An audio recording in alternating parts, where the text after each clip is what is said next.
Hello, this is Maisha Marie talking about 2 Kings chapter 4 verses 1 through 7, a familiar passage to many of us.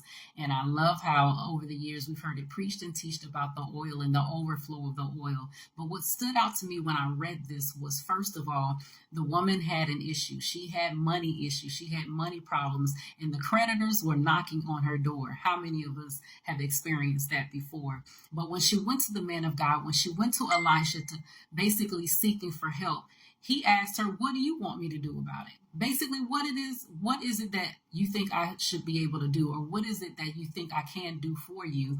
But what he did was he put it back in her court. He put the ball back in her court and asked her, "What is it that you have in your house?"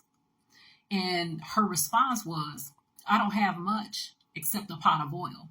A lot of times, we have so much that God can do with what we have. The little that we have, if we turn it back over to God and stop downplaying what it is that we have, God can do so much more than we can ask or even think.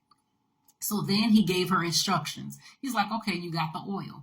So what you need to do now is you need to go to your neighbors, borrow not just a few." So that means don't just go to the first three that answered the door, that didn't answer the door. Keep knocking until you get so many vessels that you have no idea what to do with them.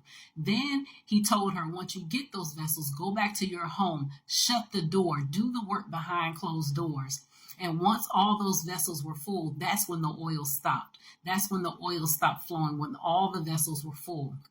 Then she went back to the man of God and told him, "I completed the task." Once she went back to the man of God and told him that she completed the task, then he gave her the next set of instructions. Now go, sell the oil, pay your debt, take that money, pay your debt. Now that you've paid your debt, now you shall live, you and your children, of the rest. There is something that you have within your hands. There is a gift, there is a talent, there is something that you have within your house, within your house, within your house that God can use more than you can even imagine. But you first have to acknowledge that it's there. Then follow the instructions. When Holy Spirit gives you the instructions, do the work.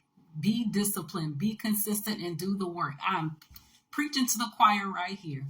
So there is something that you have that God can use to get you out of your debt, that can get you out of Lodabar, that can get you out of off the struggle bus. But you have to want to do the work. Don't broadcast it to everybody else. Do the work behind closed doors. Go back and say, "Okay, God, I completed the first task." Then he'll give you the next set of instructions. Go, sell the oil, pay your debt, and